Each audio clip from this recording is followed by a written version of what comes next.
أعوذ بالله من الشيطان الرجيم بسم الله الرحمن الرحيم وما محمد إلا رسول قد خلت من قبله الرسل أفإن مات أو قتل انقلبتم على أعقابكم ومن ينقلب على عقبيه فلن يضر الله شيئا وسيجزي الشاكرين وما كان لنفس أن تموت إلا بإذن الله كتابا مؤجلا ومن يرد ثواب الدنيا نؤته منها ومن يرد ثواب الآخرة نؤته منها وسنجزي الشاكرين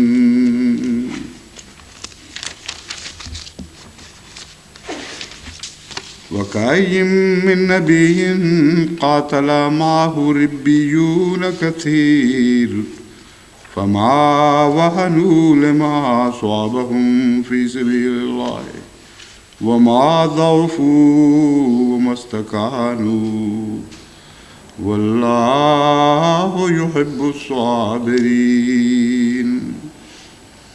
وما كان قولهم إلا أن قالوا ربنا اغفر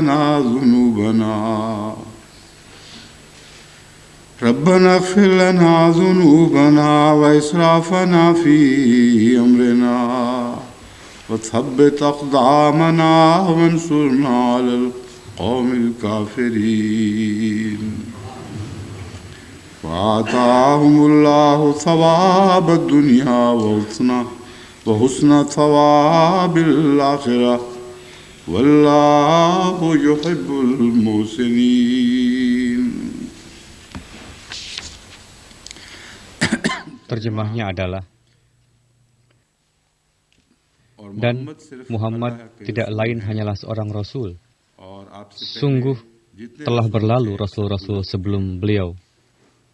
Apakah jika ia wafat atau terbunuh, kamu akan berbalik atas tumitmu?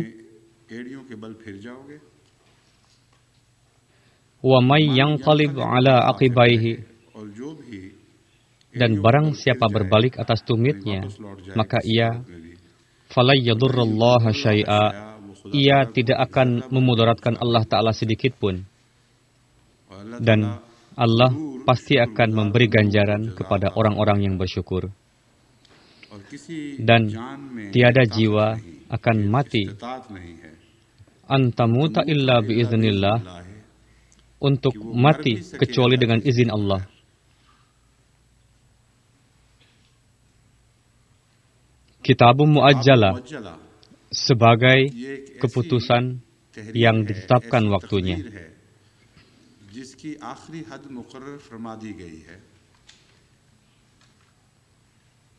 Dan barang siapa menginginkan ganjaran dunia, kami akan beri ia darinya. Dan barang siapa menghendaki pahala ukhrawi, kami akan beri ia darinya pula. Dan kami niscaya akan mengganjar orang-orang yang bersyukur. Dan betapa banyak nabi telah berperang dengan sejumlah besar pengikut bersamanya.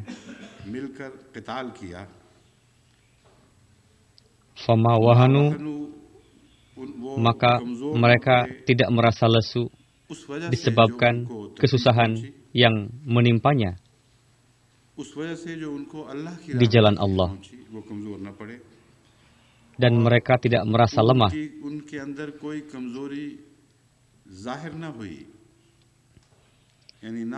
Yakni tidaklah di dalam lahir ataupun di dalam batin. Dua kata ini, yakni wahanu dan do'ufu, akan kita bahas nanti berdasarkan lugat, apa perbedaan di dalamnya dan apa makna yang dalam di dalamnya. Wa mastakanu, dan tidak pula merasa rendah diri di hadapan para musuh, yakni di hadapan musuh dia tidak tunduk, tidak mengakui kesalahannya dengan kondisi yang buruk, dan tidak membiarkan kekalahan itu zahir. Wallahu yuhibbus sabirin, dan Allah mencintai orang-orang yang sabar. Dalam kondisi seperti yang telah dijelaskan barusan, mereka mendapatkan musibah di jalan Allah Ta'ala, menghadapi berbagai kesulitan yang sangat. Maka naqaulahum illa anqalu, yang mereka ucapkan tidak lain hanyalah Rabbana gfir lana dzunubana, ya Tuhan, kesalahan-kesalahan yang telah kami lakukan, ampunilah itu. Jangan sampai kelemahan-kelemahan kami menjadi penghalang dalam jihad untuk kebaikan. Dan jangan sampai dampak buruknya mempengaruhi tujuan kami yang mulia. Wa israfana fi amrina, kesalahan yang telah kami lakukan di dalam melaksanakan kewajiban atau melakukan kelalaian atas tanggung jawab yang dibebankan kepada kami, jangan sampai itu memberikan dampak buruk kepada apa yang menjadi tujuan kami. Wasabbit aqdamana, jihad peperangan yang kami lakukan demi Engkau, jangan sampai ada ketergelinciran di dalam langkah kami. Istiqomah, semoga kita terus berderap maju dengan langkah yang kokoh. Wansurna 'alal qaumil kafirin, dan pasti kita akan meraih tujuan akhir nanti, yang merupakan tujuan dari jihad. Orang-orang yang mengingkari Tuhan dan tanda-tanda dari Tuhan, para nabi dan kitab-kitabnya, berpaling dari hukum-hukumnya, berikanlah kami kemenangan atas mereka. Untuk mendapatkan kemenangan di atas mereka, tolonglah kami. Sebenarnya wansurna 'alal qaumil kafirin, di dalamnya masuk juga pemahaman unggul, menang. Berikanlah pertolongan Engkau untuk unggul di atas mereka. Fa'atahumullahu thawabad dunya wa husna thawabil akhirah. Bisa dikatakan sebagai buah dari doa ini, Allah Ta'ala memberikan ganjaran dunia juga kepada mereka dan ganjaran akhirat juga. Wallahu yuhibbul muhsinin. Allah Ta'ala sangat mencintai para muhsin, yakni orang-orang yang berbuat ihsan kepada hamba-hambanya.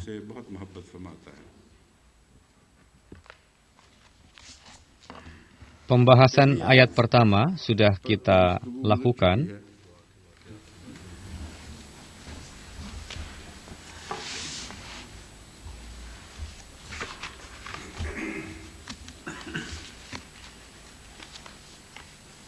पहली आयत लिखी हुई कहाँ गई?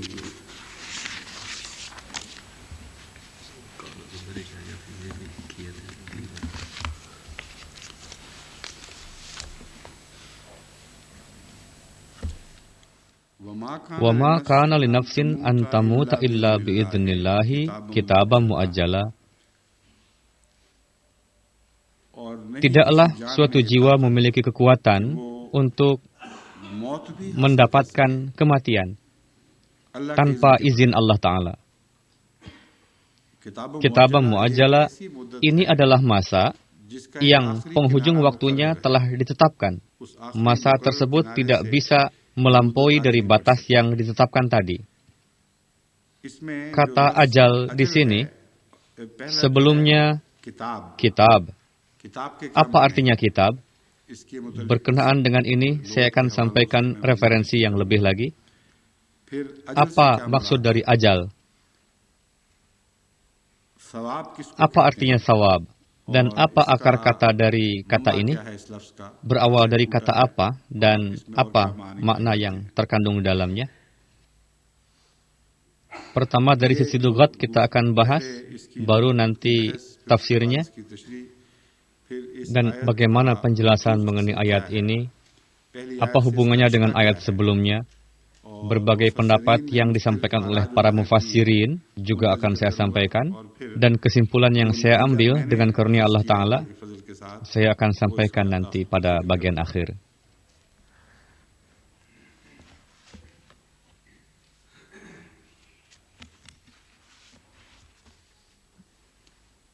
Kata Basyai, yaktubuhu katbam wa kitaban wa kitabatan. Artinya adalah dia telah menulis suatu kalimat. Pada umumnya, kata kitabatlah yang digunakan untuk penulisan. Namun terjemah perkatanya, terjemah yang hakiki dan asli, sebetulnya bukanlah menulis, melainkan mengumpulkan. Dengan merujuk pada referensi buku-buku lugat, terbukti bahwa karena seringnya digunakan, sehingga makna tersebut masuk ke dalamnya.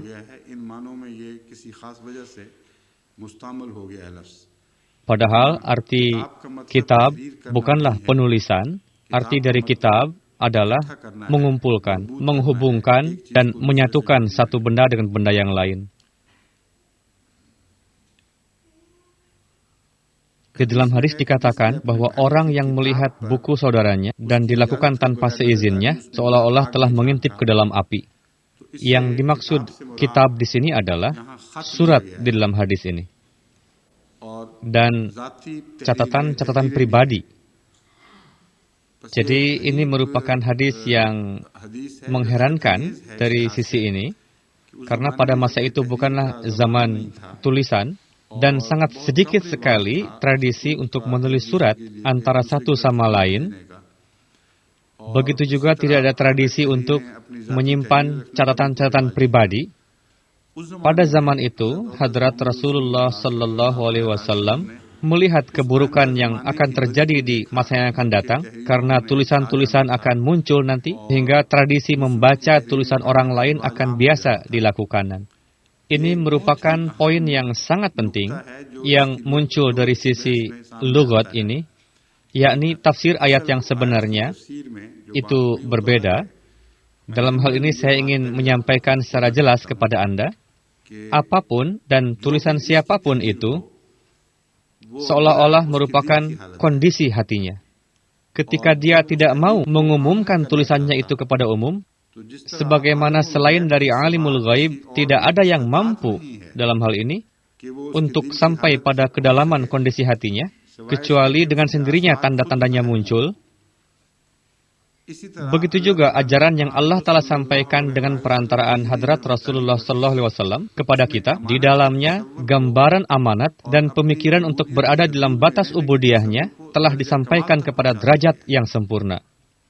Dalam agama manapun di dunia ini, jika mau, silahkan selidiki sendiri, pelajari secara detail, telaahlah seluruh ajaran agama-agama.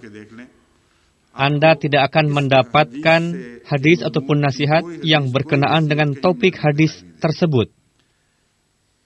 Terkadang saya perhatikan yang menjadi penyebab perselisihan antara suami dan istri adalah terkadang sebagian suami membaca surat-surat istrinya, lalu mengambil kesimpulan yang salah dari surat-surat si istrinya itu. Karena itu, timbullah kekisruhan. Terkadang ada orang yang mengintip kawannya yang sedang menulis surat pribadinya, dan membuat kawannya itu tersinggung, karena itu perbuatan yang sangat buruk. Biasanya orang langsung marah melihat perbuatan kawan yang seperti itu. Dalam hal ini, Hadrat Rasulullah SAW memberikan jaminan atas hak-hak pribadi dan individu kita semua.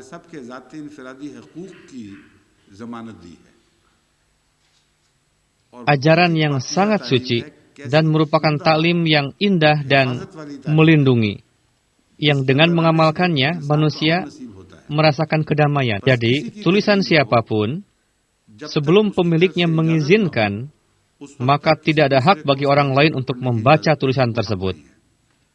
Itu merupakan amanat. Namun sangat disayangkan, di negeri kita menjadi satu kebiasaan untuk membaca surat orang lain, yang kita lihat dalam lingkungan rumah kita, bagaimana tarbiyat Hadrat Muslih Maud kepada kami sejak kecil, sama sekali tidak diizinkan untuk membaca surat kerabat yang lain. Sebagaimana saya tidak pernah membaca surat pribadi istri saya, kecuali dia sendiri yang membacakan kepada saya. Saya tidak membaca surat anak-anak saya, kecuali mereka sendiri yang menceritakan, sebagaimana amanat yang diserahkan kepadanya. Hendaknya kita memperhatikan hal tersebut di dalam lingkungan kita.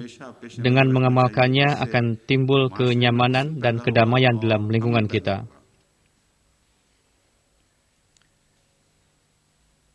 Ketika disebutkan Alkitab, maka maksudnya adalah kutub ilahi juga. Misalnya kita menyebut ahli kitab, yakni orang yang menisbahkan dirinya kepada kitab yang turun dari Allah Ta'ala. Untuk sahifah juga digunakan kata kitab. Alkitab, al-fardu, al-hukmu, al-qadru. Arti kitab adalah fardu juga, hukum juga, dan takdir juga. Dan tiga makna ini digunakan di dalam Al-Quran Karim. Wal mukatibu al-abdu yukatabu ala nafsi. Seorang hamba disebut sebagai mukatib.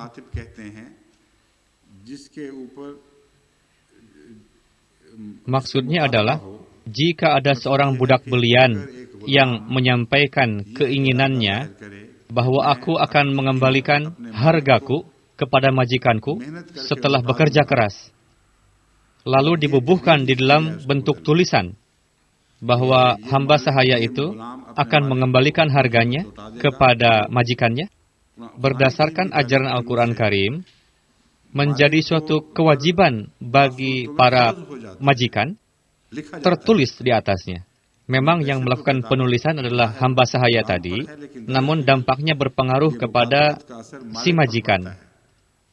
Dan di dalam pengadilan Islamiyah, seorang hamba sahaya bisa melakukan pengajuan jika sang majikan tidak mau. Bisa menulis permohonan atas perintah pengadilan atau meminta dituliskan bahwa budak belian ini diizinkan untuk bekerja keras sampai waktu tertentu untuk mengembalikan harganya. Sebagaimana pada zaman Khalifatul Rasyidin biasa terjadi kejadian yang seperti itu. Para budak belian biasa mengajukan banding atau pengajuan kepada para khulafa untuk memperoleh haknya. Sebetulnya tulisan yang seperti itulah yang darinya menimbulkan satu kewajiban yang berubah menjadi suatu hukum atau peraturan.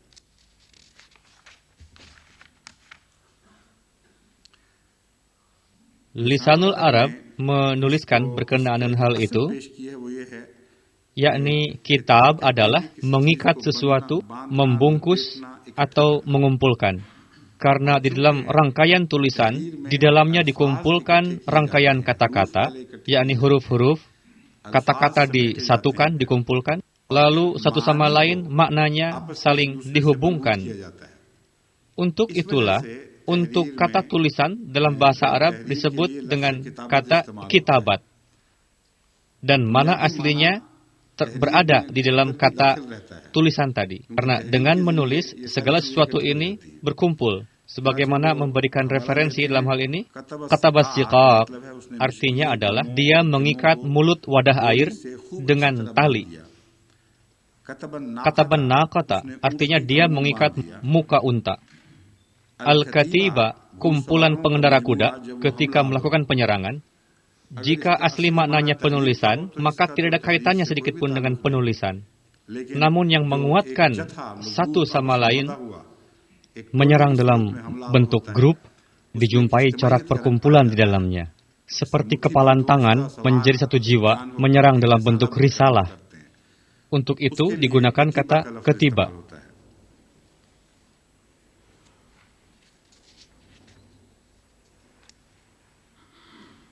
Di dalam Al-Munjid juga sama artinya, banyak pengulangan makna seperti yang sebelumnya. Sekarang akan saya sampaikan mengenai mu'ajjala.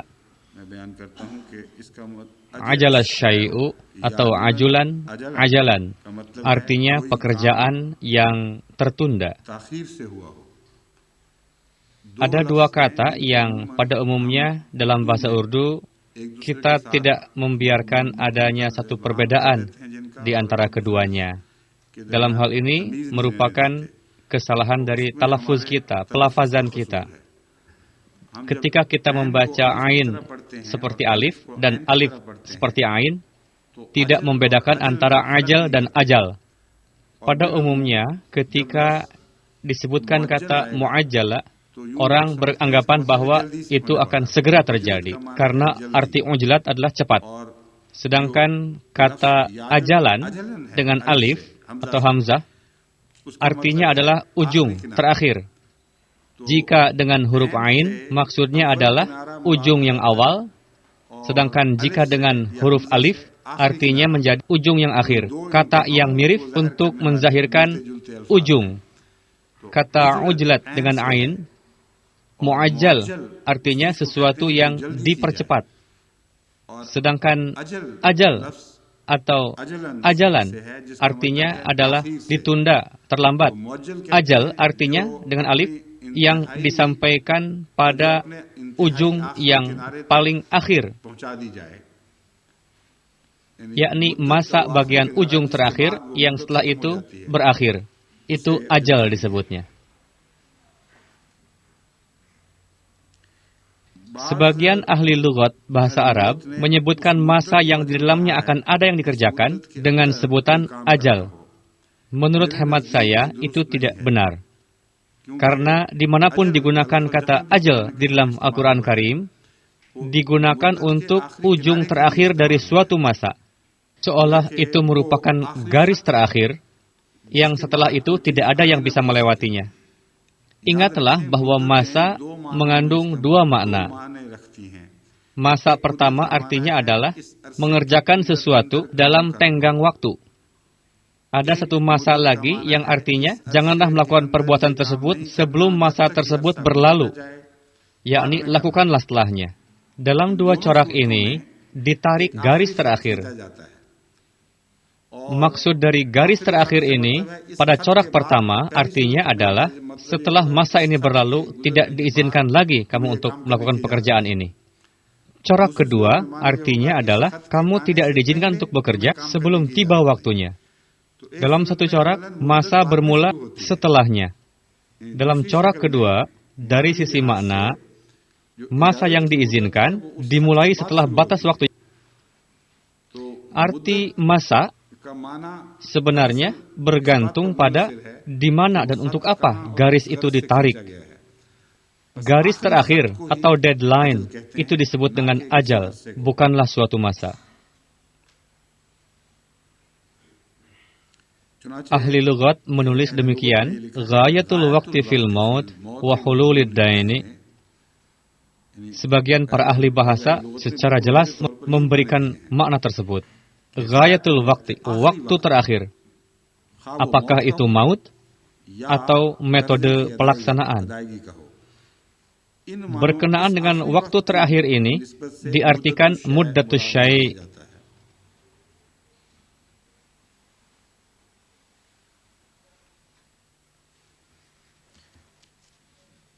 Di dalam Quran Karim dikatakan kitabum mu'ajjala. Ini merupakan tulisan yang waktunya telah ditetapkan. Artinya adalah yang batas waktunya telah ditetapkan. Setelah berlalu, pengaruh dari tulisan tersebut akan berakhir. Tulisan ini akan berlangsung sampai waktu tertentu, di dalamnya terkandung makna terakhir. Untuk itu, al-ajilah diartikan akhirat.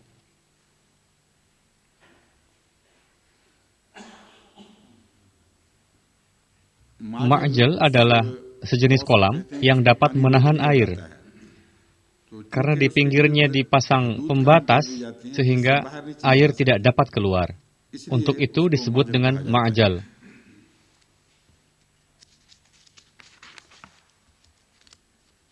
Mengenai kata sawab juga, setelah dilakukan penyelidikan ada hal yang menarik mengenai hal ini. Saba yasubu sauban, saubanu wa su'uban. Artinya adalah ada wa raja'a, artinya kembali kepada kondisi semula.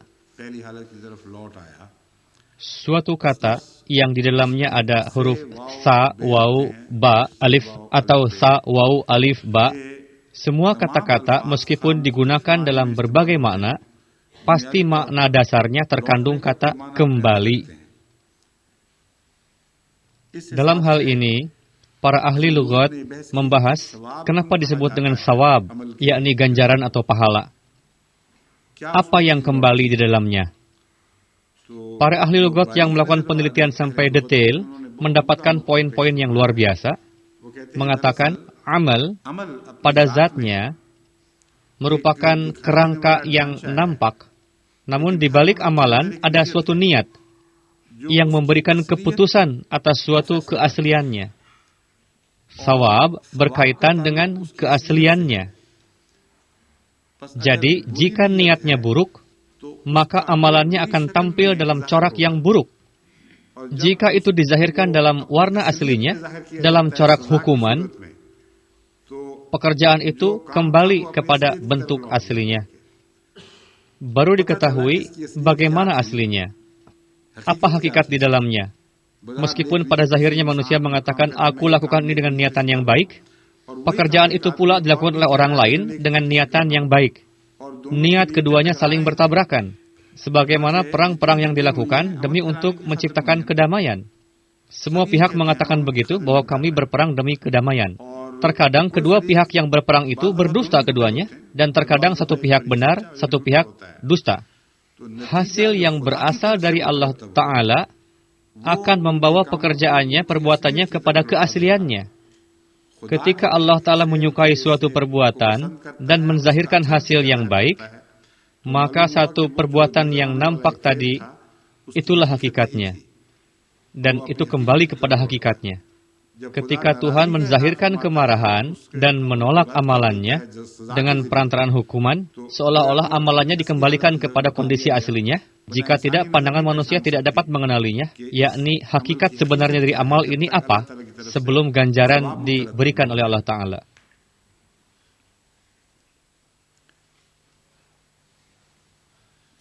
Saban nasu ijtamahu. Artinya adalah ketika orang berkumpul di suatu tempat, digunakan juga kata saba.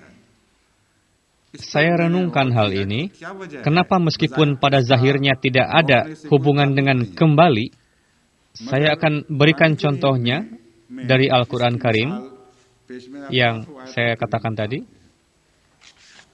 Dengan merenungkan Al-Quran Karim, dengan permisalan lain dapat diketahui bahwa di dalamnya terkandung makna kembali.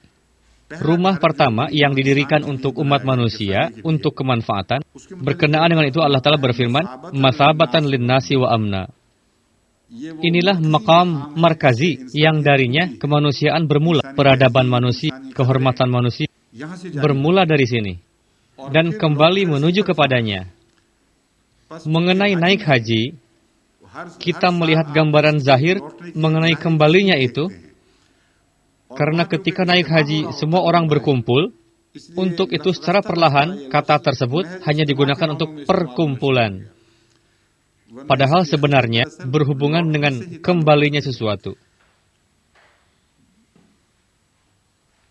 Uhilla lakum lailatas siyami rafathu ila nisaikum. Oh, ini ayat untuk yang lain.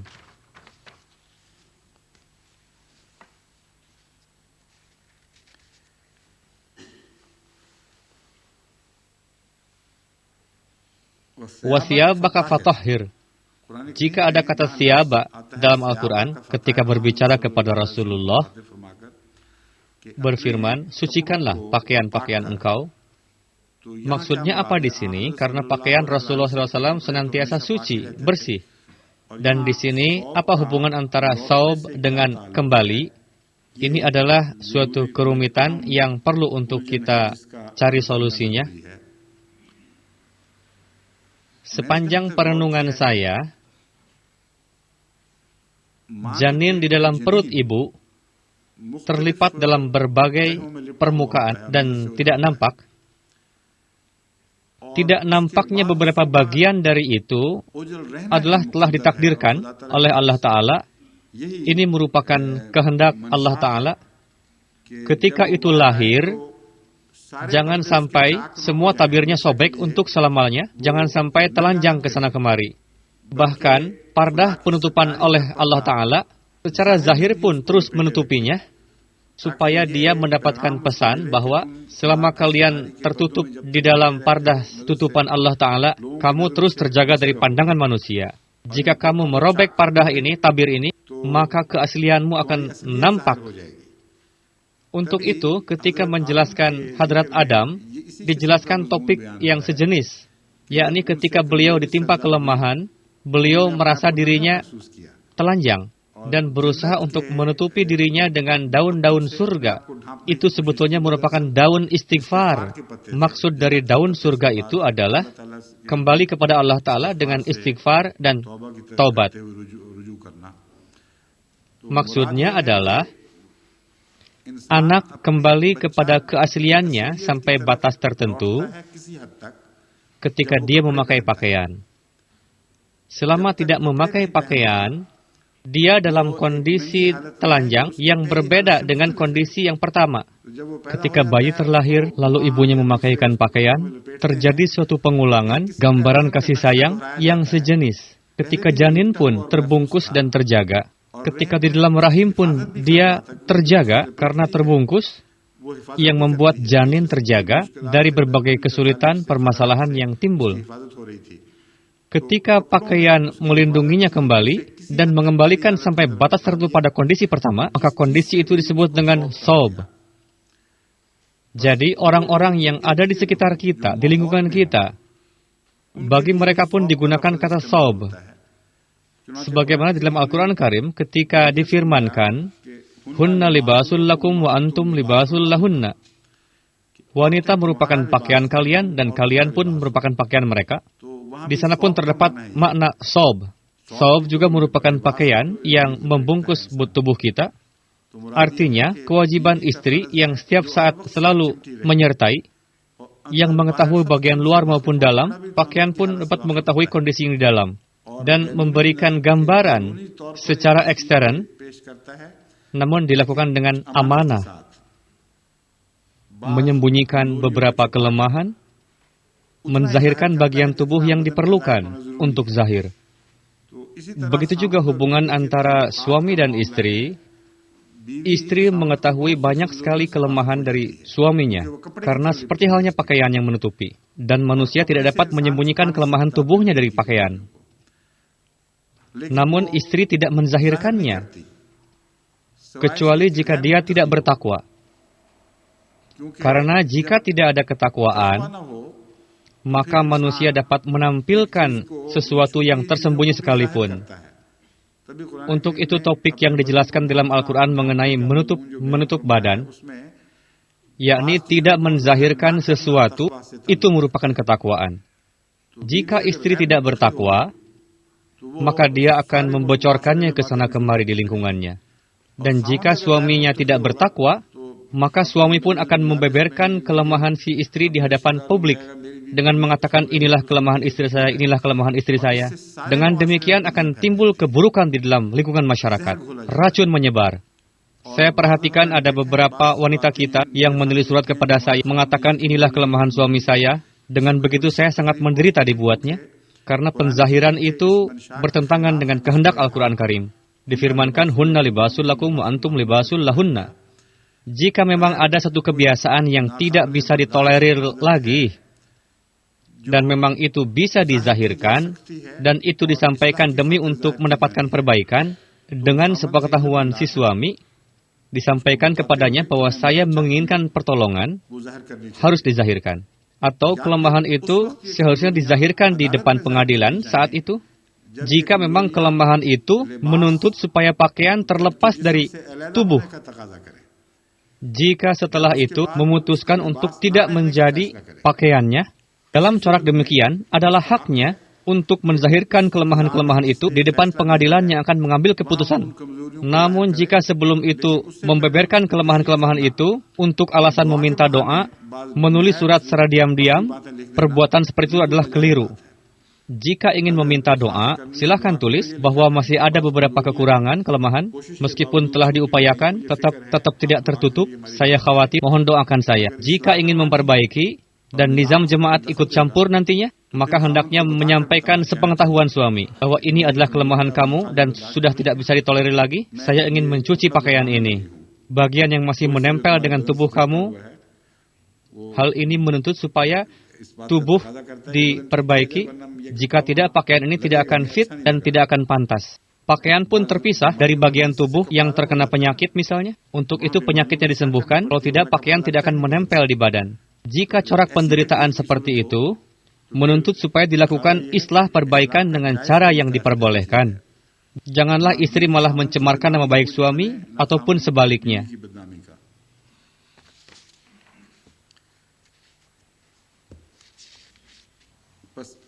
Maksud dari fasiyabaka fatahhir adalah berada di sekeliling hadrat Muhammad Rasulullah sallallahu alaihi wasallam.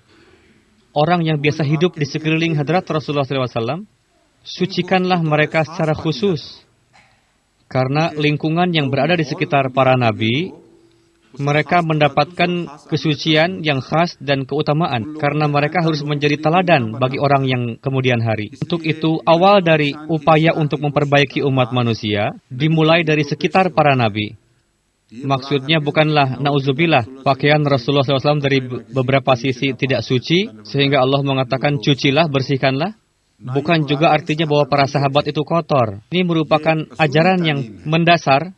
Maksudnya, lingkungan di sekitar Nabi mendapatkan satu keutamaan yang luar biasa. Untuk itu adalah penting untuk menaruh perhatian khusus untuk kebersihannya. Topik pensucian untuk ahli bait pun masih ada kaitannya dengan ini. Karena para istri Rasulullah dari sisi saub adalah orang-orang yang terdekat dengan beliau. Topik pensucian ahli bait yang ada di dalam Al-Quran Karim, bagi mereka, berhubungan dengan hikmat ini, yakni mereka harus menjadi teladan bagi seluruh umat manusia.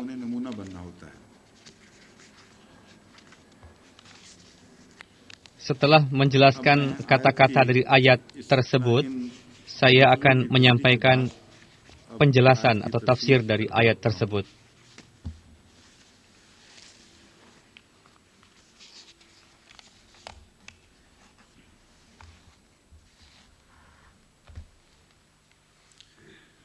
Wa ma kana li nafsin an tamuta illa bi idznillahi kitaban muajjala. Banyak sekali para mufassirin dalam hal ini pemikiran yang dizahirkan kaitannya dengan latar belakang yang terjadi pada saat itu. Tidak mungkin untuk menyampaikan kesemuanya secara terpisah pada saat ini karena waktu. Untuk itu, secara singkat saja, saya akan sampaikan ringkasan seluruh pendapat mereka. Pada ayat makana linafsin antamuta illa biidnillah, sebagian orang menyampaikan, para orientalis juga menzahirkan hal yang sama. Ini merupakan satu cara untuk menekankan pada jihad bagi orang-orang yang memang takut untuk berjihad karena takut mati. Dijelaskan bahwa tanpa izin Allah Ta'ala, maut tidak akan datang. Jika tidak dapat datang, lantas kamu bagaimana bisa akan selamat? Di antara para orientalis, salah seorangnya menulis, saya kira namanya Wery, dari penjelasan ayat-ayat lainnya dapat diketahui maksudnya bahwa adalah pasti menurut pandangan Al-Quran bahwa waktu datangnya kematian telah ditetapkan, tidak mungkin bisa maju mundur. Untuk itu, tidak ada yang bisa selamat dari maut. Orang yang tertinggal di belakang, manfaat yang akan didapatkan, dia bisa melewati waktu dalam keadaan tenang, lalu sampai pada waktu yang ditetapkan, yakni maut. Bagi mereka yang ikut jihad, mereka akan mendapatkan manfaat bahwa mereka akan wafat dalam keadaan menisbahkan diri kepada Rasulullah SAW. Yakni tengah membujuk dengan mengatakan bahwa ini adalah kematian yang mulia, yakni menyerahkan nyawa demi untuk maksud yang mulia, dan manfaatnya akan kamu dapatkan.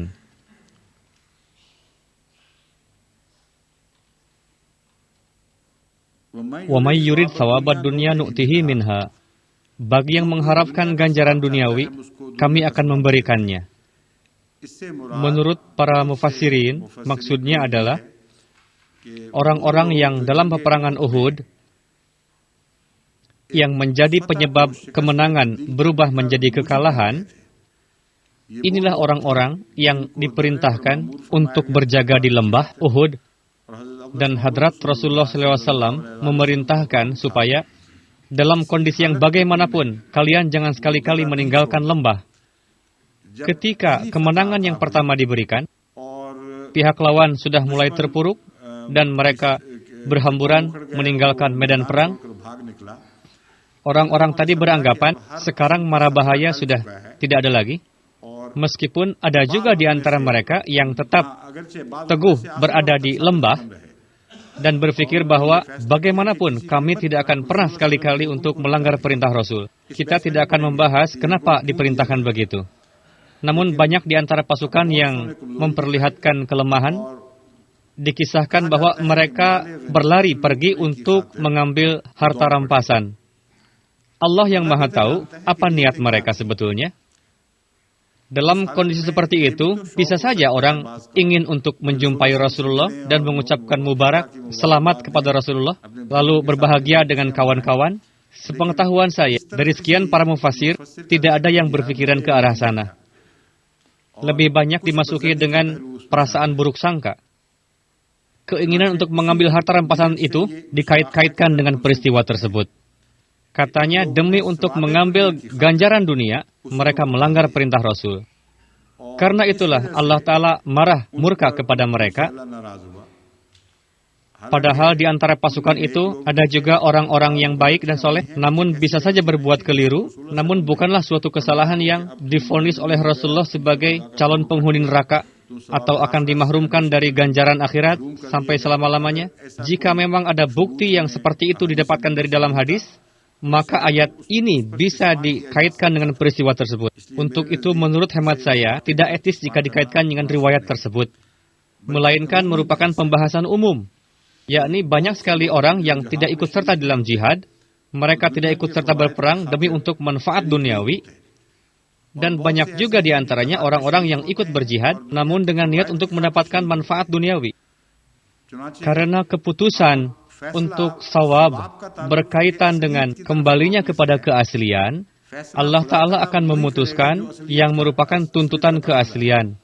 Sebagaimana dalam hadis, Hadrat Rasulullah SAW bersabda, orang yang akan memberikan nyawanya dengan berjihad, Allah akan bertanya padanya, kenapa kamu ikut serta di dalam jihad? Dia akan menjawab, ya Tuhan, kulakukan demi untuk mengagungkan nama Engkau dan untuk kemenangan agama Engkau. Allah akan berfirman, kamu dusta. Kamu berjihad untuk pamer, untuk memamerkan keberanianmu. Bagaimana aku bertarung nanti? Bagaimana akan kuperlihatkan cara menggunakan senjata? Karena sawab ini merupakan sebutan dari kembalinya kepada keaslian. Untuk itu, keikutsertaan setiap orang berhubungan dengan niatnya. Dan keputusan amalan zahir akan diberikan jika menyatu dengan niat, bukan hanya amalan zahir saja. Dalam samawat dunia dimaksudkan kepada dua jenis orang. Orang-orang yang tidak ikut serta dalam berjihad dengan niat untuk mendapatkan kenyamanan duniawi. Orang yang ikut jihad namun disertai dengan niat yang lain, seperti yang terbukti dari hadis. Ganjaran duniawilah yang akan mereka dapatkan. Ganjaran niatnya akan dia dapatkan seperti niat yang dia berikan. Yakni ganjaran yang dia dapatkan sesuai dengan niatnya. Wa may yurid thawabal akhirati nu'tihi minha. Sebaliknya orang yang berjihad dengan niat untuk mendapatkan ganjaran di akhirat, kami akan berikan ganjarannya. Wa sanajzi syakirin, dan kami selalu memberikan ganjaran kepada orang-orang yang bersyukur.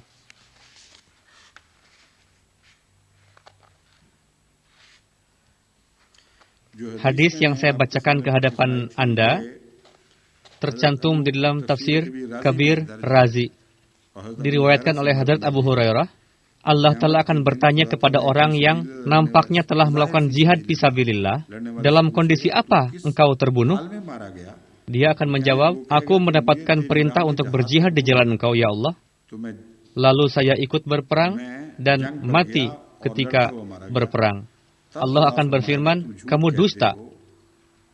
Tujuan kamu berperang adalah untuk mendapatkan pujian, bahwa si Anu melakukan jihad yang luar biasa. Dan memang mendapatkan pujian. Jadi apa yang kamu inginkan, kamu sudah dapatkan. Maksud dari sawabud dunia adalah, dia ikut berperang lalu terbunuh, selesailah. Dan orang memujinya, terpenuhilah balasannya.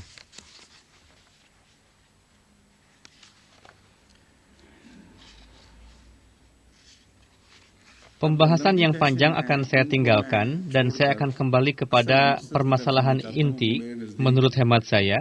Itu adalah tujuan yang paling penting. Pembahasan yang jadi perhatian di sini. Kita akan bahas nanti. Kita akan muajjal atau tunda dulu. Tema inti yang muncul dalam hal ini adalah jika atas izin Allah ada orang yang meninggal adalah benar. Namun kata muajjal yang muncul, yang artinya adalah inilah masanya, yang terakhir.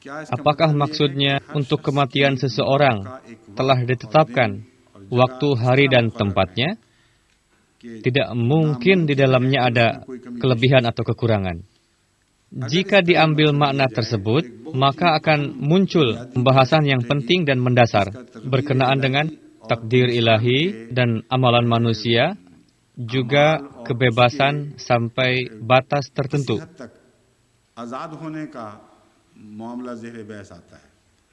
Sampai batas mana manusia dalam kehidupannya, dalam amalannya, memiliki sisi kebebasan, dan sampai batas mana keterpaksaannya. Berkenaan dengan kematian muajjal, pembahasan ini merupakan pembahasan yang sangat penting, yang insya Allah kita akan bahas pada daras berikutnya nanti. Yakni pembahasan ini pun kita muajjal, kita tunda dulu, kita letakkan di akhir nanti. Hal yang perlu diperhatikan segera pada saat ini adalah, dalam hal ini para mufassirin menjelaskan perkara yang ada di seputar itu. Namun menurut saya mereka tidak menjelaskan apa yang menjadi inti dari perkara ini. Yang dijelaskan berkenaan dengan Muhammad Rasulullah. Yang dijelaskan oleh mereka adalah jika Rasulullah SAW wafat atau terbunuh, sebagaimana terjadi kepada para nabi terdahulu, begitu jugalah yang terjadi. Tidak ada yang perlu diherankan dan tidak ada alasan untuk berpaling dari agama. Tidak ada hak untuk itu. Lalu tiba-tiba meninggalkan penjelasan tersebut, lalu menjelaskan kepada pokok permasalahan lain, dan meninggalkan pembahasan mengenai Rasulullah, menurut hemat saya ini tidak bisa diterima. Tentunya ada sebagian topik yang terlepas dari perhatian para mufassirin. Karena latar belakang ayat mengatakan bahwa tengah berlangsung penjelasan mengenai Rasulullah. Sebagaimana pada ayat berikutnya berfirman, wa ka'ayyim min nabiyyin qatala ma'ahu rabbiyyuna katsir. Sebagaimana pada ayat sebelumnya dijelaskan mengenai kewafatan hadrat Rasulullah SAW dan dijelaskan permisalan dan sunnat yang tidak akan berubah perihal nabi-nabi sebelumnya dari referensi tersebut. Begitu juga persis setelah ayat ini dijelaskan mengenai sunnah para nabi-nabi terdahulu. Ayat ini berada di antara dua sunnah tersebut. Tidak mungkin akan kosong dari penjelasan berkenaan dengan Rasulullah SAW.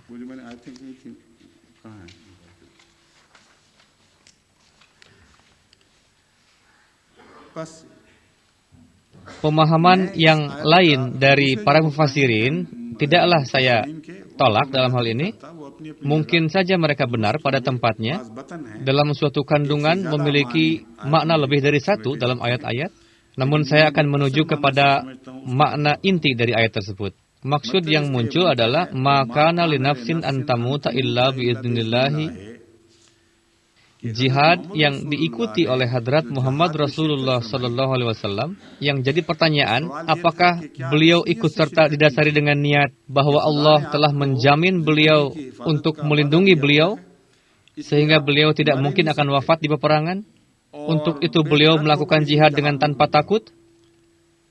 Jika diartikan demikian, maka akan muncul arti bahwa keberanian Rasulullah Sallallahu Alaihi Wasallam bersyarat adanya perlindungan tersebut, yakni beliau dijanjikan akan dilindungi oleh Allah Ta'ala. Dengan begitu, na'udzubillah, keberanian para sahabat berarti lebih tinggi dibanding dengan keberanian beliau. Karena meskipun para sahabat tahu bahwa mereka bisa mati, namun tetap mereka tidak gentar untuk mengikuti jihad dan siap menghadapi kematian. Memaknai seperti ini, na'udzubillah min zalik, terkandung di dalamnya mencoreng kehormatan dan kemuliaan beliau Sallallahu Alaihi Wasallam yang tidak dapat diterima dalam corak apapun. Topik yang berlalu sebelumnya itu pun memberitahukan bahwa memaknai seperti itu tidaklah benar, karena latar belakang dari tema tersebut, yakni ayat sebelumnya adalah walaqad kuntum tamannawnal maut min qabli an talqaw faqad ra'aitumuhu wa antum tanzurun. Ada juga kelompok umat muslim yang sebelumnya sering berhasrat untuk mengorbankan jiwa di jalan Allah Ta'ala, memberikan nyawanya untuk melompat ke dalam kematian dan merenggut kenikmatan ruhani demi Allah Ta'ala.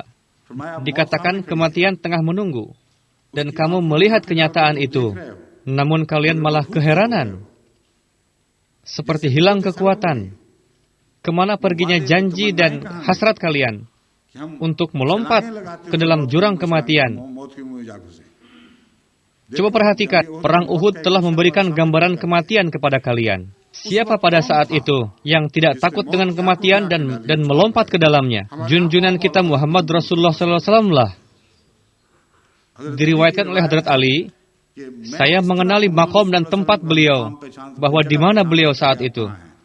Di tempat yang paling dahsyat terjadi pertempuran, tempat yang paling banyak terjadi kematian, dan di tempat yang paling beresiko tinggi. Di tempat seperti itulah junjunan saya berada. Jika mengatakan bahwa Rasulullah SAW ikut peperangan dengan didasari niat dan keyakinan bahwa karena beliau telah dijanjikan akan dilindungi oleh Allah Ta'ala dari kematian, sehingga beliau tidak akan terbunuh, tidaklah benar.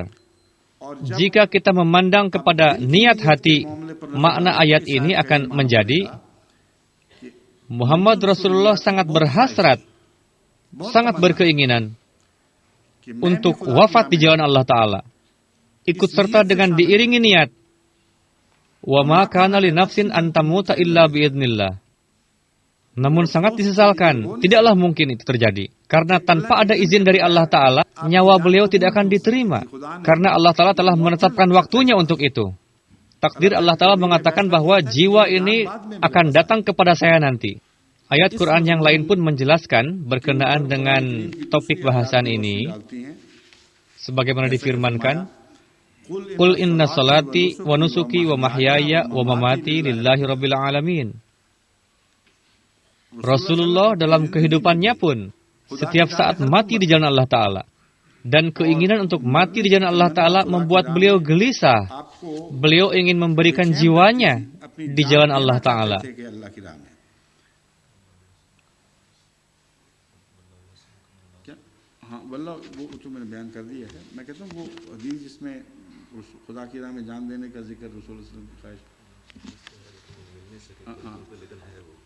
Ada satu hadis yang saya minta untuk dicarikan, namun karena kurangnya waktu sehingga tidak bisa di dalam hadis itu terdapat hasrat Rasulullah Sallallahu Alaihi Wasallam yang dijelaskan dalam kata yang jelas, mengatakan bahwa ingin rasanya aku mengorbankan jiwa di jalan Allah Ta'ala. Yang jadi pertanyaan, tidakkah bertentangan dengan wallahu ya'asimuka minan nas, yang artinya Allah Ta'ala akan menyelamatkan engkau dari kematian di tangan orang lain? Apakah meskipun demikian, beliau boleh untuk berhasrat dengan mengatakan, Ya Allah, aku ikut jihad di jalan engkau, berikanlah martabat syahid kepadaku, Ya Allah? Mungkin saja timbul pertanyaan seperti itu. Tidaklah bertentangan dengan kehendak Allah Ta'ala, melainkan ini merupakan upaya untuk menepis kehendak Allah Ta'ala dengan keinginan pribadi dalam corak doa. Janji perlindungan dari Allah Ta'ala Namun orang yang dijaga menghendaki supaya mati di jalan Allah Ta'ala. Keinginannya ini tidak lantas mengurangi janji perlindungan dari Allah Ta'ala. Tidaklah bertentangan. Mengenai hal ini juga kita mendapatkan bukti yang kuat lagi bahwa melakukan hal seperti itu tidaklah bertentangan dengan kehendak Allah Ta'ala. Ketika Abdullah bin Ubay bin Sulul meninggal dan Rasulullah tengah datang untuk menyolatkan jenazah beliau, Hadrat Umar menghentikan beliau, katakan, "Wahai Rasul, bukankah ini orang yang demikian atau demikian?" Beliau bersabda, "Memang, namun tetap saya akan menyolatkan jenazahnya." Hadrat Umar bertanya, "Bukankah orang ini merupakan ketua dari orang-orang yang munafik? Tidakkah termasuk orang-orang munafik yang mengenainya Allah Ta'ala berfirman, meskipun kalian beristighfar 70 kali, Tuhan tetap tidak akan mengampuninya. Meskipun pada zahirnya tidak ada peluang lagi, karena Tuhan telah mengatakan, tidak, aku tidak akan ampuni." Coba Anda dengar bagaimana Rasulullah menjawab hal seperti itu. Jangan halangi langkah saya, Umar. Kalau Tuhan tidak mengampuni dengan 70 istighfarku, aku akan beristighfar lebih dari 70. Bagaimana demi rahmat dan demi kebaikan berusaha untuk merubah keputusan Allah Ta'ala sekali-kali bukanlah merupakan kelancangan, melainkan merupakan penzahiran kecintaan yang dalam dan kasih sayang kepada Allah Ta'ala. Jadi Hadrat Rasulullah SAW ikut serta dalam perang Uhud disertai dengan niat, tentu akan aku berikan jiwaku di jalan Allah Ta'ala. Allah Ta'ala tidak mengabulkan itu karena sejak awal Allah telah berjanji untuk tidak merubah takdir tersebut. Sebagaimana berkenaan dengan Abdullah bin Rawahah pun ada riwayat, Hadrat Rasulullah bersabda kepada putra beliau, Abdullah bin Rawahah kan? Jabir bin Abdullah huzur. Jabir bin Abdullah. Jabir bin Abdullah se kaha tha, wo baap ka naam Abdullah bin Rawahah tha ya Abdullah kuch aur tha. Yang saya yakin adalah Abdullah memang namanya. Selebihnya saya tidak ingat. Hadrat Abdullah yang syahid ketika perang Uhud. Rasulullah melihat putra beliau sedang sangat larut dalam kesedihan dan penderitaan. Rasul memanggilnya, "Maukah kuberitahukan kepadamu bagaimana ayah kamu diperlakukan di akhirat?" Allah Ta'ala memperlihatkan pemandangan itu kepadaku. Ketika ayah kamu dihadirkan di hadapan Allah Ta'ala, Allah bertanya, "Apa keinginan kamu sekarang?" Ayah kamu menjawab, "Kalau engkau bertanya apa keinginanku saat ini, keinginanku adalah, begitu lezatnya syahid di jalan engkau, untuk itu kembalikanlah aku ke dunia, aku ingin berperang lagi dan syahid di jalan engkau. Hidupkan aku lagi, untuk syahid lagi, hidupkan aku lagi, untuk syahid lagi." Dan biarkan terus seperti itu. Allah Ta'ala berfirman, jika memang takdir mubram ini tidak ditetapkan sejak awal, bahwa tidak ada orang yang akan dikembalikan ke dunia ini setelah matinya, pasti akan aku kabulkan keinginan kamu ini. Jadi, meskipun ada takdir mubram dalam hal ini, adanya keinginan seperti itu bukanlah sesuatu kelancangan. Melainkan pada tempat itu, Allah Ta'ala memberikan kesempatan untuk menzahirkan keikhlasan dan kecintaan. Menurut hemat saya, penggenapan paling pertama dari ayat ini adalah Hadrat Rasulullah. Dan secara prinsip, pada umumnya, ayat ini mengena juga kepada orang lainnya. Wa ma kana li nafsin an tamuta illa biiznillah. Tidak diberikan kekuatan kepada suatu jiwa untuk mati tanpa izin Allah Ta'ala. Ayat ini lebih mengena kepada orang yang mengharapkan kematian. Kitabul Mu'ajjalah, Allah Ta'ala telah menetapkan batas waktunya dan dia akan diantarkan sampai ke sana. Pembahasan berikutnya mengenai apa ketetapan ajal dan apa hubungannya dengan takdir, insya Allah nanti akan dijelaskan. Berkaitan dengan sanajazis syakirin, menurut hemat saya, berkaitan dengan hadrat Rasulullah SAW juga, insya Allah akan saya jelaskan pada daras berikutnya. Saya dikabari bahwa sekarang adalah waktunya untuk soal jawab. Sebelumnya telah saya sampaikan bahwa waktu untuk menyampaikan daras 2 hari, yakni Sabtu Minggu. Pada hari Sabtu sepenuhnya untuk daras, sedangkan Minggu 1 jam untuk daras, sisanya setengah jam adalah untuk soal jawab. Bisa juga disampaikan pertanyaan melalui telepon. Jika ada orang yang ingin menyampaikan pertanyaan dari belahan dunia manapun, kita sudah siapkan pengaturannya. Silahkan. Waktu singkat dan penanya mungkin banyak, namun sebisa mungkin kita akan lakukan.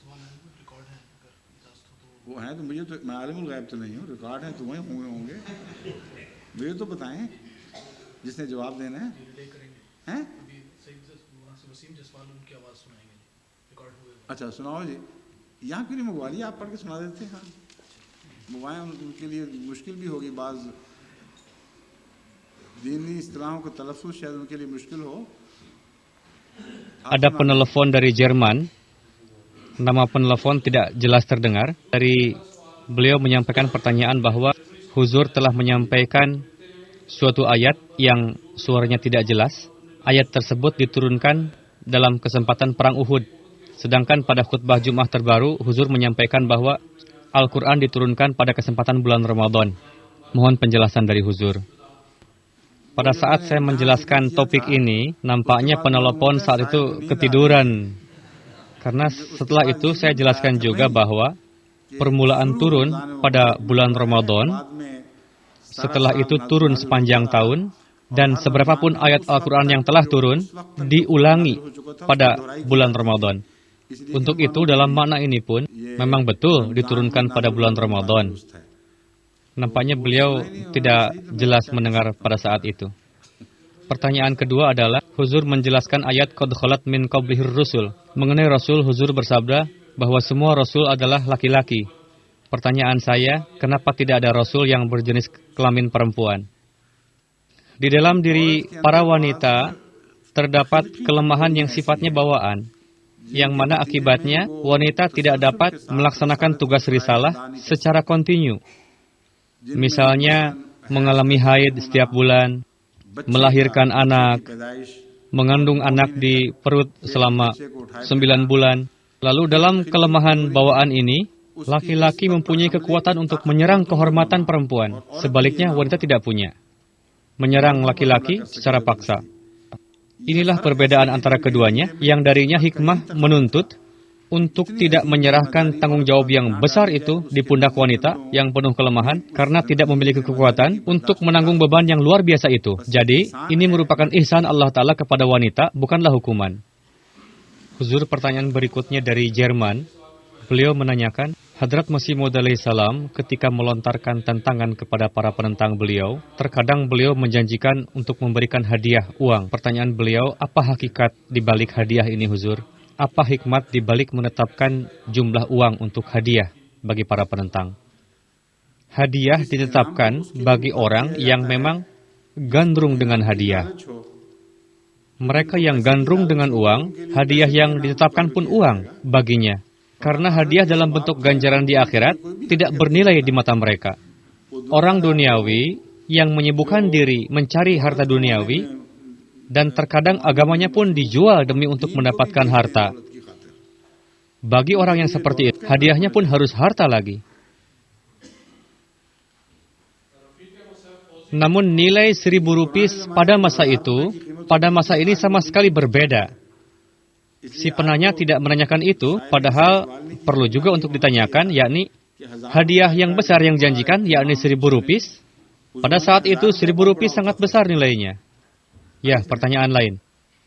Ada pertanyaan dari Norwegia melalui fax, menanyakan, Quran menjelaskan kewafatan para nabi terjadi dalam 2 corak, secara alami atau terbunuh. Ada ayat lain, walau taqawwala alaina ba'dul aqawil la akhadna minhu bil yamin, dan seterusnya. Apakah dengan terbunuhnya seorang nabi tidak lantas membuat pendakwaannya menjadi meragukan atau tidak? Jika tidak dalam corak mati, maka terbunuh pun tidak akan. 2 cara ini akan sesuai. Yang menjadi masalah adalah siapa yang menjadi pelaku dan siapa subjeknya. Apa penyebab dari kematian atau terbunuh? Jika penyebabnya karena murka Tuhan, jika seseorang berkata dusta membuat Allah Ta'ala murka, dan sebagai penzahiran dari kemarahan itu, Allah Ta'ala membunuh seseorang, sehingga corak kematian atau terbunuhnya itu menzahirkan adanya murka Allah Ta'ala, maka ayat tersebut akan mengena kepada orang tersebut. Jika sebaliknya, berarti tidak. Setiap nabi harus wafat atau terbunuh. Meskipun nampaknya tidak ada perbedaan antara kematian atau terbunuhnya seorang yang zalim dengan seorang penipu, namun terdapat perbedaan yang besar. Orang yang mati untuk tujuan yang kotor, lalu dia terbunuh setelah terjerumus di dalam kekotoran. Sedangkan yang satu lagi, mati atau terbunuh untuk sesuatu tujuan yang baik. Penggenapan lau taqawwala alaina. Dalam corak, hal tersebut tidak akan tersembunyi dari pandangan dunia. Kegagalan orang tersebut, kehinaan orang yang bersangkutan, menjadi penzahiran kemarahan Allah Ta'ala. Itulah sisi sebetulnya yang darinya kebenaran dapat dikenali. Jika itu tidak ada, maka kebenaran dapat dikenali, yakni penyebab murka, namun rahmat Allah Ta'ala menyertainya, dan manusia memberikan jiwanya dalam mengingat Allah Ta'ala atau berjihad demi dia, maka kematiannya tidak dapat ditetapkan sebagai kedustaannya.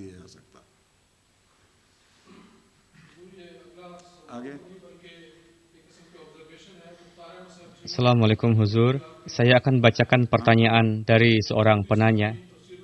Beliau mengutip pernyataan Maulwi Maududi di dalam tafsirul Qur'annya, bahwa beliau menyatakan di dalam hadis Abu Daud, Maududi Sahib mengartikan hadis tersebut, bahwa ketika Isa Al-Masih turun nanti ke bumi, maaf audionya kurang jelas, lalu beliau akan wafat, dan umat muslim akan melaksanakan salat jenazah beliau. Pertanyaan saya, di satu sisi Maududi Sahib mengartikan kata tawafa diangkat ke langit secara hidup-hidup, sedangkan di sisi lain meyakini juga bahwa Isa Al-Masih akan wafat juga. Keberatan kita kepada Maududi Sahib, anggapan tadi tidak benar. Maududi Sahib tidak mengingkari bahwa arti kata tawafa adalah wafat. Bahkan beliau mengakui, sampai saat ini, kapanpun kata ini digunakan, artinya selalu wafat. Namun menurut beliau, ada pengecualian di sini, karena untuk pertama kalinya, ada kejadian diangkat naik ke langit. Menurut beliau, karena Tuhan tidak mendapatkan istilah lain untuk mengangkatnya, sehingga Tuhan terpaksa menggunakan kata tawafi, padahal merupakan hakikat yang diakui. Sampai saat ini, jika kata ini digunakan untuk manusia, tidak pernah berarti selain dari kematian. Karena saat itu merupakan kesempatan untuk berbicara, dan beliau menganggap saat itu sudah berlalu, sekarang terserah mau bilang apa juga, silahkan arti kata tawafi mau kembali kepada aslinya juga silahkan. Faham? Itu saja pertanyaan dari luar, Huzur. Kalau begitu kita mulai daras lagi. Ya, para hadirin di sini juga berhak untuk bertanya, silahkan. Silahkan Anda bertanya. Oh, sebelum itu coba anak ini, putranya Dr. Sahib, yang masih kecil nih.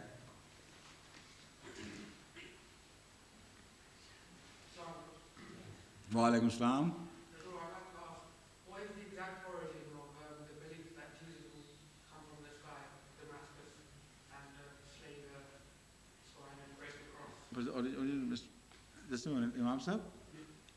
Suara penanya tidak jelas terdengar oleh saya. Bisa maju sedikit ke dekat mic, atau Anda bisa sampaikan pertanyaannya kepada Imam Sahib, dan beliau nanti akan menyampaikan kepada saya. Nanti akan saya ulangi lagi pertanyaan Anda dalam bahasa Urdu. Pertanyaannya, akidah bahwa Al-Masih akan turun di Damaskus, dari mana rujukannya, Huzur? Dari hadis, tapi saya tidak pernah menemukan kata Damaskus, yang ada Syarqiyah Damashq, sebelah timur Damaskus. Jadi, suatu tempat yang letaknya berada di sebelah timur Damaskus. Di sanalah letak turunnya. Yang perlu diperhatikan juga adalah, dari sisi geografis, bagaimana posisi Qadian jika diarahkan dengan Damaskus. Jika memang Qadian terletak di sebelah timur Damaskus, dan memang iya, di dalam hadis tidak ada pembatasan untuk sebelah timur dalam hal ini. Jika berkenaan dengan menara yang ada di Damaskus, dan itu yang diartikan untuk sebelah timur Damaskus, bahwa ada suatu menara yang letaknya di sebelah timur Damaskus, sepanjang saya meminta untuk dilakukan penelitian, Pertama, terbukti dengan jelas sekali ketika Hadrat Rasulullah bersabda mengenai hadis tersebut, di sebelah timur Damaskus tidak ada suatu menara yang kepadanya diisyarahkan, yakni jika diartikan sebelah timur Damaskus. Saat ini pun, tidak ada di sana menara yang berkenaan dengannya. Kita bisa katakan bahwa Al-Masih akan turun pada menara ini. Terdapat isyarah lain berkenaan dengan menara tersebut. Menara itu tidak memiliki tangga, dan para maulwi akan memasangkan tangganya. Saya perintahkan kepada para Ahmadi untuk mencari menara tersebut di Damaskus. Tidak ada yang berhasil menemukan. Tentulah memiliki dua makna di sini. Jika kita mengartikan secara lahir, berarti akan terletak di sebelah timur Damaskus. Kedua, hakikat sebenarnya dari ini adalah hendaknya difahami dalam corak rohani atau keagamaan. Kita harus menempuh cara untuk mencari solusi dari sisi kerohanian. Yang saya fahami, maksud dari menara adalah di dalamnya terdapat dua pesan. Pertama, menara melambangkan suatu ketinggian. Itu mengisyarahkan kepada dalil-dalil yang luhur dan dukungan ilahi yang akan turun menyertainya. Jika tidak, turunnya itu pada zatnya tidak akan menjadi tanda. Ini poin yang sangat penting yang harus dipahami. Jika turunnya itu begitu jelas dan qat'i sehingga semua orang menyaksikannya, lantas apa perlunya turun di atas menara? Dalil kuat yang memiliki derajat sultan adalah turunnya yang zahir. Apakah turunnya di atas pundak malaikat, atau di atas rumah, atau di atas menara? Cukup dalil bagi orang-orang bahwa dia turun dengan meletakkan tangan di pundak malaikat. Namun sisi yang masih tersembunyi dari pandangan manusia atau seolah tersembunyi. Ketika Imam Mahdi turun di atas menara putih yang orang-orang dapat melihatnya turun di menara. Orang bisa lihat menara. Dan bagaimana Allah Ta'ala mengutus seseorang, itu yang masih belum diketahui oleh mereka. Artinya gambaran yang ditarik tadi bukanlah gambaran zahir atau lahir. Maksudnya adalah datang dari Allah Ta'ala. Sisi tersebut tidak akan nampak kepada manusia sebelum Allah Ta'ala memberikan kesaksian yang qat'i atas hal itu, disertai dengan dalil-dalil, bukti-bukti. Ketika seorang utusan Allah datang ke bumi untuk menyampaikan pesan Allah Ta'ala, layaknya seperti berdiri di atas menara tinggi dan berbicara kepada dunia. Ketinggian menara memberitahukan bahwa pesannya akan sampai ke tempat-tempat yang jauh. Suaranya akan terdengar sampai jauh. Akan nampak dengan jelas. Dalam hal ini, putihnya menara menjelaskan bahwa dia akan menyampaikan pesan perdamaian. Karena menara mengisyarahkan kepada keluhuran dalil-dalil dan ketinggian martabat. Dan warna putih mengisyarahkan kepada pesan perdamaian. Inilah dua sifat dari Al-Masih yang akan zahir bersamanya, dan dia akan dikenali dengan sifat-sifat itu. Jika tidak, Allah Ta'ala berfirman, dia akan turun dari langit, karena tandanya begitu jelas sekali, sehingga dirasa tidak perlu untuk memperlihatkan tanda yang lainnya. Jika melihat ada orang yang turun dengan berpegang pada pundak malaikat, orang-orang pasti langsung akan menerimanya.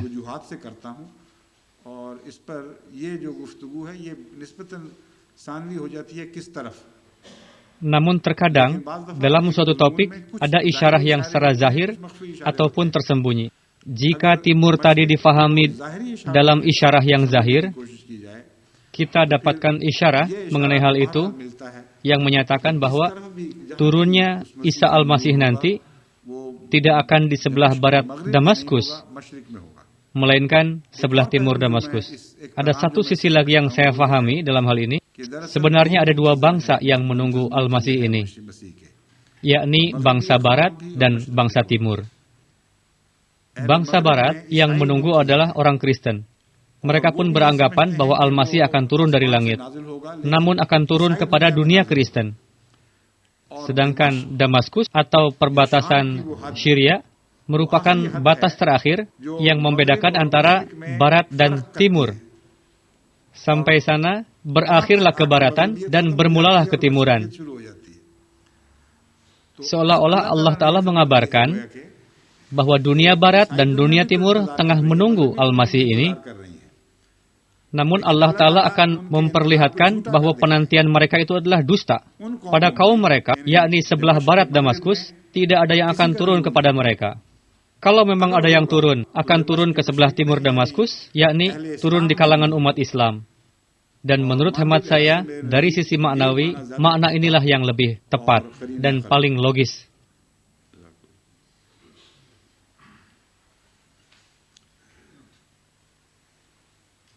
Sebelum Tuan, ada yang angkat tangan tadi di belakang.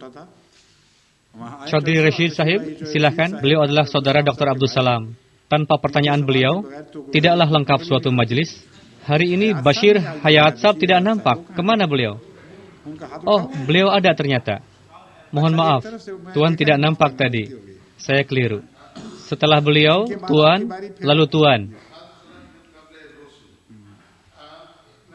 Pertanyaan saya, Huzur, saya membaca di dalam tafsir Kabir, Hadrat Muslih Maud radhiyallahu anhu menyampaikan bahwa di antara sekian banyak jasa-jasa besar Hadrat Masih Maud alaihi salam, 2 jasa di antaranya adalah beliau telah meruntuhkan akidah kristenisasi dengan membuktikan bahwa selamat dari kematian di tiang salib. Jasa yang kedua adalah beliau telah mengeluarkan umat Islam dari ketersesatan dengan membuktikan dari ayat Al-Quran bahwa Isa alaihissalam telah wafat. Pertanyaan saya, apakah Hadrat Muhammad Mustafa SAW memberikan penjelasan berkenaan dengan ayat tersebut? Sekian banyak hadis-hadis Rasulullah SAW berdasar dari Al-Quran. Seluruh sabda Hadrat Rasulullah SAW berkenaan dengan Hadrat Isa Al-Masih berdasar pada Al-Quran. Rasul tidak pernah menyabdakan tanpa merujuk kepada Al-Quran.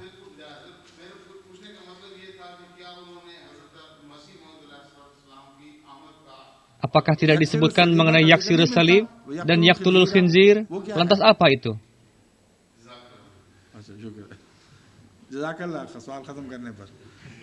Sekarang giliran Anda, silakan Hayat Sahib. Sekarang Anda tidak akan dapat waktu yang panjang seperti dulu lagi. Waktunya sangat terbatas dan waktunya sangat berharga. Dunia sedang menyaksikan Anda saat ini. Perlihatkan juga kepada dunia, karena saya bilang dunia sedang menyaksikan. Maksud saya dengan perantaraan kamera ini. Oh, maksudnya dengan kamera yang lain ya? Oke, sorry. Huzur di dalam daras hari ini, Huzur menyampaikan bahwa Kristen berkeyakinan bahwa Hadrat Adam alaihissalam telah melakukan dosa. Setelah itu Allah Ta'ala mengasihi umat manusia. Apakah pertanyaan ini ada kaitannya dengan daras? Maaf, audionya kurang jelas. Kapan saya mengatakan bahwa bersikap tidak taat? Pada daras yang telah lalu?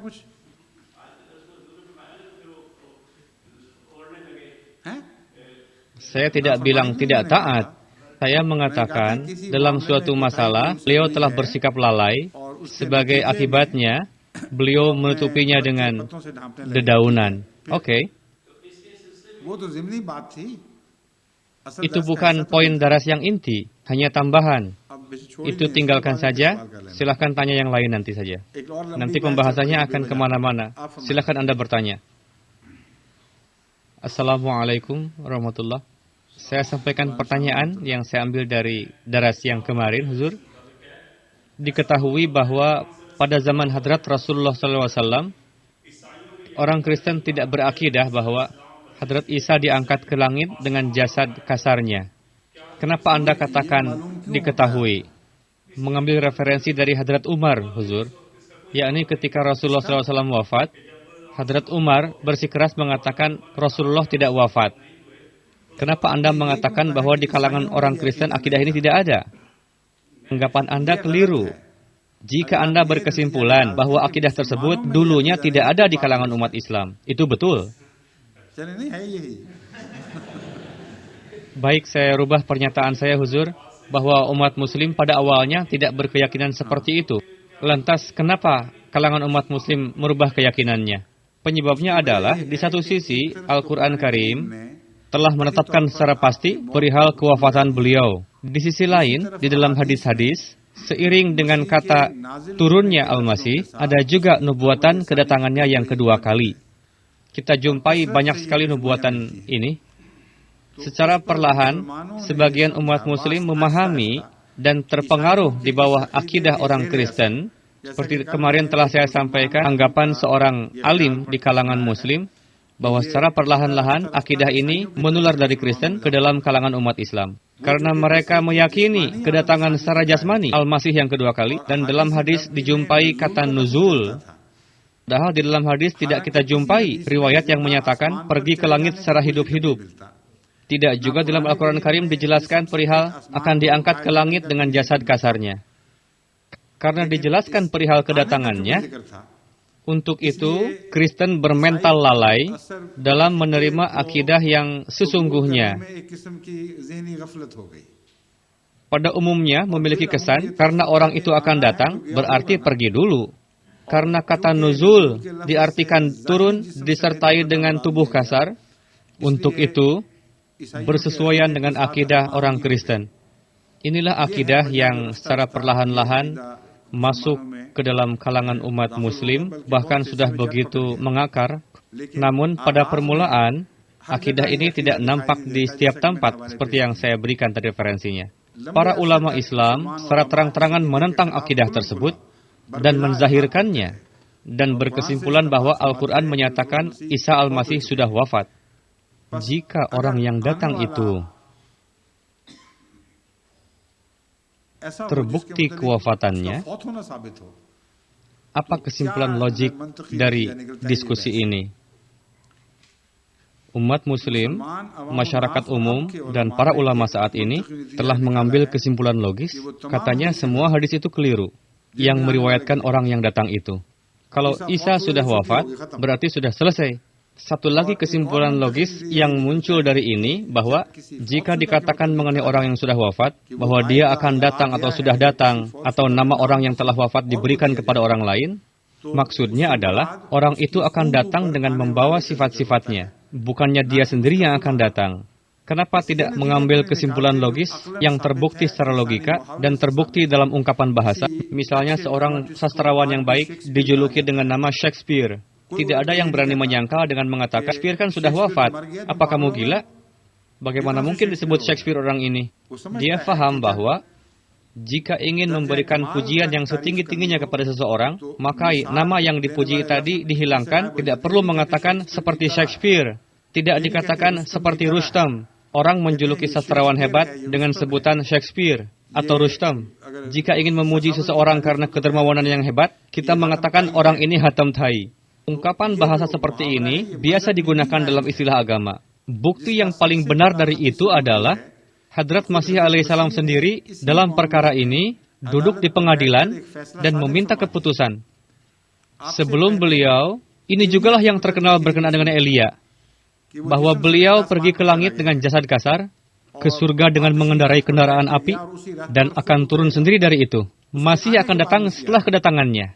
Ketika hal ini disampaikan di hadapan Hadrat Isa Al-Masih, sebagai alasan orang Yahudi, mereka mengatakan, kemana perginya Elia?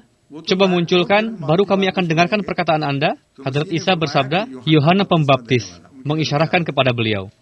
Dialah Elia itu, yang akan turun dari langit itu. Kalau mau terima silahkan, kalau tidak, tidak usah. Hadrat Masih tidak lantas menyimpulkan dengan mengatakan karena Elia telah meninggal, sehingga pasti nubuatan ini adalah dusta. Atau buatan saja, diada-adakan. Betapa logiknya kesimpulan yang beliau ambil, bahwa ini merupakan istilah keagamaan. Ketika dinubuatkan mengenai orang sudah meninggal, bahwa dia akan datang lagi, biasanya tidak datang lagi dari langit dengan jasad kasar, melainkan terlahir di bumi ini juga. Inilah keyakinan Jemaat Ahmadiyah. Waktu sudah selesai. Selebihnya nanti, insya Allah. Masih ada waktu ya? Oke. Kenapa tidak bilang dari tadi? Cerdas sekali Anda menyampaikan ini. Anda mengatakan sampai jam 2 kurang seperempat. Namun Anda tidak bilang bahwa harus membayar waktu per menitnya.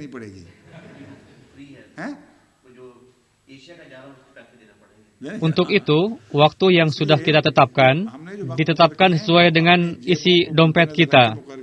Kalau lebih kurang 1-2 menit saja kan tidak apa-apa. Namun waktu, ketika Anda mengatakan waktu, maksudnya tidak ada keberatan dari pihak perusahaan-perusahaan untuk memanjangkan waktu, namun harus dibayar dengan uang. Kita nggak mau bayar soal yang mahal begitu. Saya ke atas dulu untuk melaksanakan salat sunnah, lalu saya datang lagi nanti. Bagi yang akan berwudu silahkan, setelah itu kita siap-siap untuk salat. Assalamualaikum.